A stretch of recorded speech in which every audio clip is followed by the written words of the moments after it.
तीनों केमिस्ट्री में से सबसे कम टाइम कंज्यूमिंग जो पोर्शन होता है वो हमारा इनऑर्गेनिक केमिस्ट्री होता है। और इनऑर्गेनिक केमिस्ट्री को आप आधे दिन में भी एक अच्छे से डेडिकेटेड दे के आप कवर कर सकते हो कि हाँ यार आधा दिन पूरा दिया तो यस तुम अच्छे से इनऑर्गेनिक केमिस्ट्री को कवर कर सकते हो। इनऑर्गेनिक केमिस्ट्री में हमारे दो chapter D and F block elements and coordination compound 7 marks के दोनों चैप्टर हैं। और अगर आप पूरे दिन की बात करो तो दिन मैं बोलूँगा बायोमोलिक्यूल्स और अमाइंस भी इसके साथ में कर सकते हो, क्योंकि ये भी लगभग थ्योरी बेस्ड ही चैप्टर हैं। ठीक है, यस इसमें कुछ कुछ एक्सेप्शन देखने को मिलेंगे, इधर आपको कुछ भी एक्सेप्शन देखने को नहीं मिलेगा, बट यस है सब कुछ ये थ्योरी ही। और पूरे दिन में आप उस चैप्टर से 20 उस पोर्शन से 29 मार्क्स कवर कर सकते हो। बाकी मैं स्पेसिफिकली इस पोर्शन की बात करता हूँ D and F coordination compound की। अगर आपको ये चैप्टर बिल्कुल भी नहीं आता है तो आपको वन शॉट देखना चाहिए, अच्छे से देखना चाहिए, और उसके बाद प्रीवियस 5 ईयर्स के क्वेश्चन लगाने चाहिए। प्रीवियस 5 ईयर से मेरा मतलब है 2023, 22, 21, 20, 19 और 18 का भी लगा ही लेना। ठीक है, और उसमें सैंपल क्वेश्चन पेपर जो 3 सालों से नए सैंपल के क्वेश्चन पेपर के क्वेश्चन बन रहे हैं ना, वो भी आप लोगों ने कर लेने हैं, है ना, सो दैट कि आप नए पैटर्न में ढल सको। अब एक्स्ट्रा फोकस कहां पर करना है, डी एंड एफ ब्लॉक में एक्स्ट्रा फोकस करना है KMnO4 K2Cr2O7। इस पे थोड़ा सा टाइम लगा लेना, इतना मुश्किल नहीं होता है, प्रिपरेशन है और सेम सी रिएक्शन है बेटा, 10-12 रिएक्शन है, वही बार बार रिपीट होती रहती है, थोड़ा सा टाइम दे देना। और अगर मैं बात करता हूँ कोऑर्डिनेशन कंपाउंड में, वन शॉट के बाद आप लोग थ्योरीज पे एक बार एक्स्ट्रा गो थ्रू कर लेना, है ना। और वो देखो यार वैलेंस बॉन्ड थ्योरी है, वो सिर्फ किसकी बात करती है, हाइब्रिडाइजेशन की, है ना, ज्योमेट्री की, मैग्नेटिक मोमेंट की, और वो क्या ही होता है, strong field ligand weak field ligand वाला ही केस होता है। ठीक है, और अगर आपको ठीक है चैप्टर पहले से आता है तो आप 30 मिनट्स और 15 इंपॉर्टेंट एनसीईआरटी क्वेश्चंस भी कर सकते हो, या फिर जो भी आपके पास नोट्स हैं उसमें आप कर सकते हो। अब अगली बात पे आ जाते हैं। अच्छा, जिन बच्चों की पूरी तैयारी हो चुकी है बेटा, उन्हें मैं बोलूंगा कि अगर आप पेपर लाइक फील लेना चाहते हो, ऑन टाइम पेपर कंप्लीशन चाहते हो, तो बेटा पेपर से पहले आपको जरूर ये सेट लगानी चाहिए, CBSE most likely set. Answer writing sheets हैं जिसमें सीबीएसई की आंसर राइटिंग शीट मिलेंगी, क्वेश्चन पेपर मिलेंगे आप लोगों को, लिंक आपको डिस्क्रिप्शन में मिल जाएगा।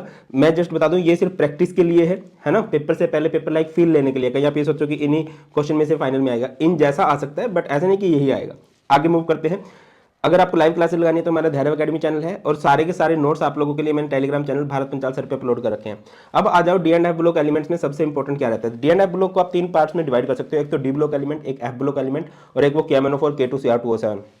जो D and F block elements है, डी ब्लॉक एलिमेंट है, उसमें एक तो कुछ ग्राफ है, और जनरली जो क्वेश्चन है वो इलेक्ट्रॉनिक कन्फिग्रेशन पे बेस है। कुछ प्रॉपर्टीज होती हैं जैसे इलेक्ट्रॉनिक कन्फिग्रेशन हो गया, ऑक्सीडेशन स्टेट हो गया, कॉम्प्लेक्स फॉर्मेशन, मेटालिक बॉन्ड से बहुत क्वेश्चन बन जाते हैं कि सॉफ्ट क्यों है, ये हार्ड क्यों है। सॉफ्ट जनरली वो होते हैं जिनके पास पेयर्ड इलेक्ट्रॉन होते हैं तो उनका मेटालिक बॉन्ड वीक हो जाता है ना। कलर्ड आयन क्यों बनाते हैं, अलोए फॉर्मेशन क्यों करते हैं। और थोड़ा सा जो आपको कंफ्यूज कर सकता है कि कौन स्टेबल है, आप देखोगे कि जनरली स्टेबल वो होते हैं जिनके पास एक जनरली स्टेबल आपको वो देखने को मिलेंगे जो स्टेबल कॉन्फ़िगरेशन की तरफ जा रहे हो। D10, D5 क्रोमियम के केस में, D3 बहुत स्टेबल हो जाते हैं, और D0 भी इनके केस में स्टेबल होती है।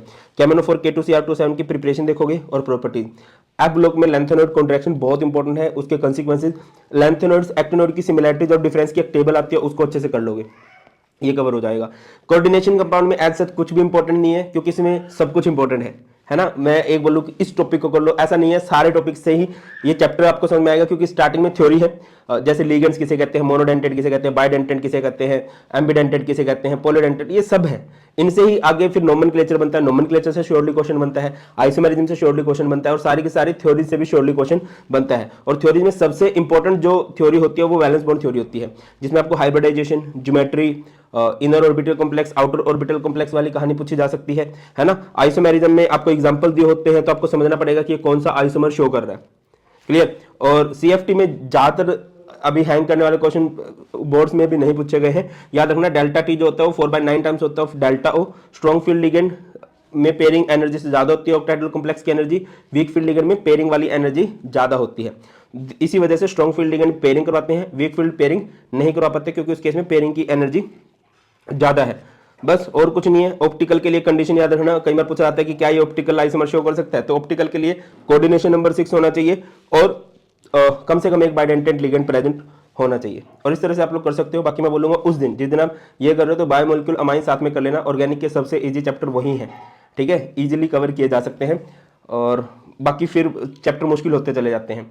तो दैट्स ऑल। स्टिल कुछ भी डाउट है बता देना, और नेगेटिव होने से नहीं बनेगा, पॉजिटिव होकर पढ़ाई करने से बनेगा।